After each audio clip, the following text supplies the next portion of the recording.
பாரதிய ஜனதா தமிழக தலைவர் தமிழிசை சவுந்தரராஜன் செய்தியாளர்களை சந்திக்கிறார். பார்க்கலாம். வாக்குச்சாவடிகளுக்கும் நாங்கள் பொறுப்பாளர்கள் போட்டு இருக்கிறோம். மிக வெற்றிகரமாக முழுமையாக பொறுப்பாளர்கள் போட்ட ஒரு சில மாநிலங்களில், தென் மாநிலங்களில் தமிழகம் இடம்பெறுகிறது எந்த வகையில் தனது மகிழ்ச்சியை தெரிவித்தார்கள். ஆக மரியாதைக்குரிய அமித்ஷா அவர்களின் வருகை ஒரு மிகப்பெரிய வெற்றிக்கு அடித்தளம் அமைக்கும் வருகையாக இருக்கும் என்பதை நான் இங்கே பதிவு செய்கிறேன்.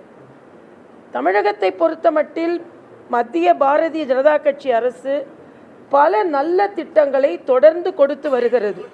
இதற்கு முந்தைய ஆட்சிகளை நீங்கள் ஒப்பிட்டு பார்த்தீர்கள் என்றால், திமுக காங்கிரஸ் ஆட்சியில் தமிழகத்திற்கு என்று வந்த ஒரு பெரிய திட்டத்தை கூட நம்மால் சொல்ல இயலாது. ஆனால் இன்று மரியாதைக்குரிய பாரத பிரதமர் அவர்கள் எய்ம்ஸ் மருத்துவமனையை மதுரைக்கு கொடுத்திருக்கிறார்கள்.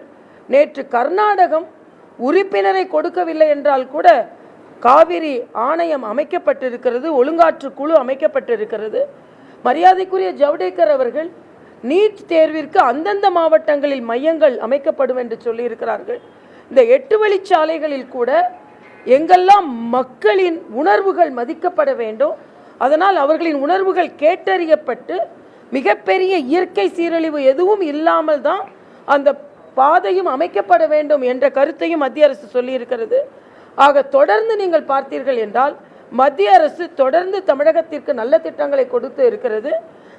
எய்ம்ஸ்க்கு அடிக்கல் நாட்டுவதற்கு நமது பாரத பிரதமர் அவர்கள் வருகை தர உள்ளார்கள். ஆக இப்படி மக்களுக்கான நல்ல திட்டங்களை பாஜக கொடுத்து வருகிறது.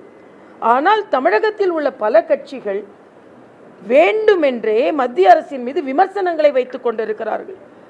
நல்ல திட்டம் எதையும் பாராட்டுவதற்கு அவர்களுக்கு மனது வரவில்லை. மத்திய மாநில அரசுகள் இணைந்து மக்களுக்கான பல நல்ல திட்டங்களை கொடுத்து வருகிறோம். ஆட்சி வேறு கட்சி வேறு, ஆட்சி ரீதியாக அந்த இணக்கம் இருந்தால்தான் மக்களுக்கான நல்ல திட்டங்கள் கொடுக்க முடியும் என்பதும், மரியாதைக்குரிய கவர்னர் அவர்களின் சுற்றுப்பயணத்தை திராவிட முன்னேற்றக் கழகம் அனாவசியமாக அரசியலாக்குகிறார்கள்.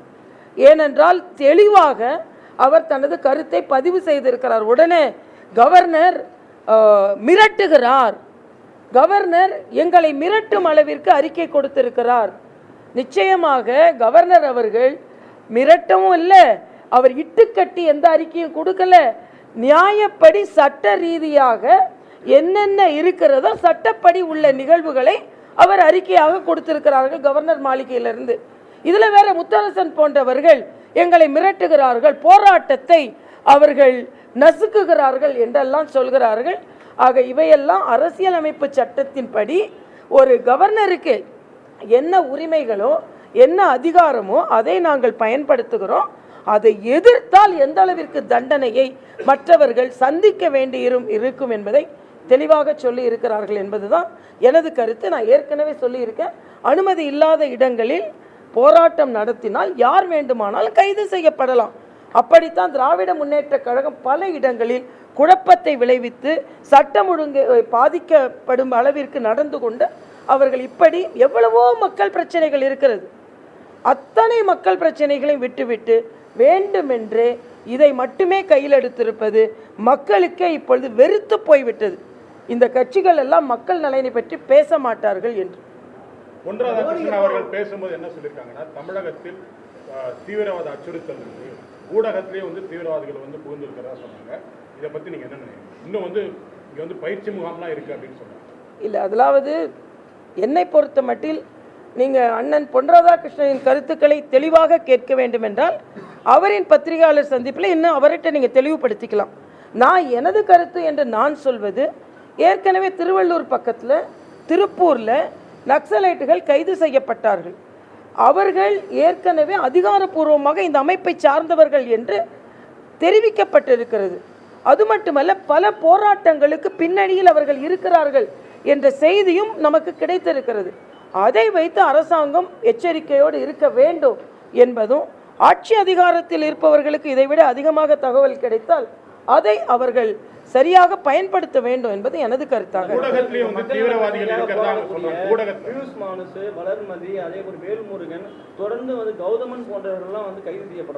இவர்களெல்லாம் மக்கள் ஆதரவாளர்கள் எப்படி சொல்கிறீர்கள்? இவர்களெல்லாம் குழப்பம் விளைவித்து மிக பிரிவினைவாத பின்னணி உள்ளவர்கள் தான் இவர்கள் எல்லாம். மக்களுக்கான போராட்டத்தை யார் முன்னெடுத்து செல்கிறார்கள், யாரெல்லாம் இப்படிப்பட்ட இயக்கங்களுக்கு பின்னால் இருந்து இயக்குகிறார்கள் என்று தெரிந்த காரணத்தினால்தான் அரசாங்கம் இவர்களை எல்லாம் கைது செய்கிறது. இவர்களெல்லாம் கைது செய்யப்படுவது வரவேற்கத்தக்கது. இல்லை என்றால் நல்ல திட்டம் எதையுமே இவங்க வரவிட மாட்டாங்க. அது மட்டுமல்ல, சேலத்தையும் ஒரு தூத்துக்குடியா மாற்ற வேண்டும் என்ற சுயநல திட்டங்களை இவர்கள் வைத்திருக்கிறார்கள். எல்லோருக்கும் அக்கறை இருக்குதுங்க. அரசாங்கத்திற்கு அக்கறை இருக்கிறது, மத்திய அரசாங்கத்திற்கு அக்கறை இருக்கிறது, மாநில அரசாங்கத்திற்கு அக்கறை இருக்கிறது.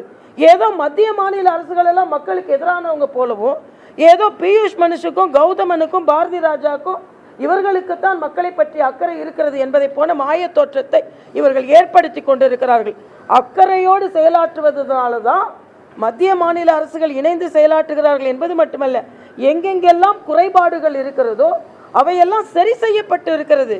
குறைபாடுகளை சரி செய்யப்பட வேண்டும் என்றால் இது அரசாங்கங்கள் தான் செய்ய முடியும். கோரிக்கைகள் வைக்கலாம், போராட்டங்கள் நடத்தலாம், அது தப்பில்லை.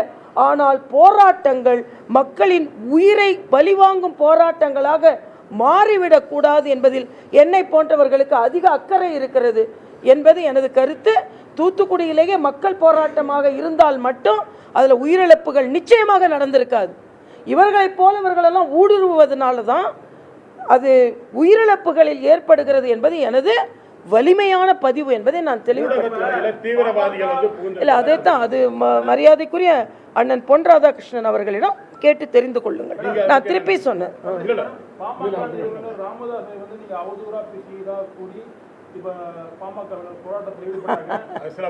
அதாவது இன்னைக்கு மரியாதைக்குரிய தலைவர், நான் யாரையுமே மரியாதை குறைவா இது வரைக்கும் பேசவும் மாட்டேன், பேசினது கிடையாது. அன்புமணி மாதிரி நீ என்ன ஒரு தேசிய கட்சிக்கு தலைவராக இருக்க உனக்கு தகுதி இருக்கா, நீங்கள்லாம் பார்வையாளராக இருந்தீங்க, என்னவோ தான் அதி புத்திசாலி மாதிரியும் மற்ற கட்சி தலைவர்களுக்கெல்லாம் புத்திசாலித்தனமே இல்லாத மாதிரியும் பதிவுகளை போட்டு வருகிறார். ஒரு 20 ஆண்டு கால கடுமையான உழைப்பிற்கு பின்பு எல்லா அறிவாற்றலும் உழைப்பாற்றலும் தேசிய பண்பும் இருப்பதனால தான் இன்னைக்கு ஒரு தேசிய கட்சியோட தலைவராக இருக்கேன். நான் ஏற்கனவே வலிமையான ஒரு பதிவை போட்டேன். நாங்கள்லாம் தகுதி இல்லாமல் ஒரு கட்சியின் தலைவராக வரவில்லை. இன்னொன்று, நானும் ஒரு அரசியல்வாதியோட மகதான். நான் அந்த நிழலில் நிச்சயமாக தலைவராக வரவில்லை.